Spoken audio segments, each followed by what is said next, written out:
Đâu tới lên đi. Đậu lên đi.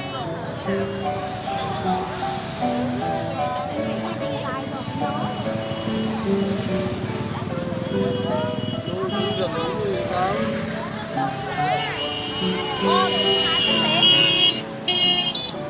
Cái kìa, con cái Cái kìa. đời mà.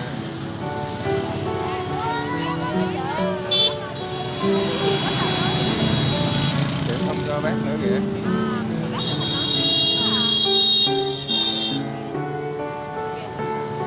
Ê, con nghe chim sẻ bò xuống đây luôn nè, con nghe.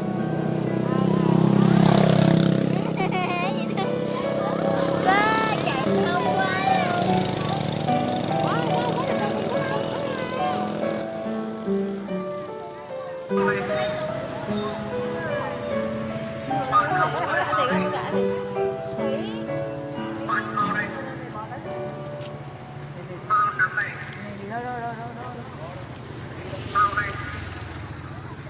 Mấy con chim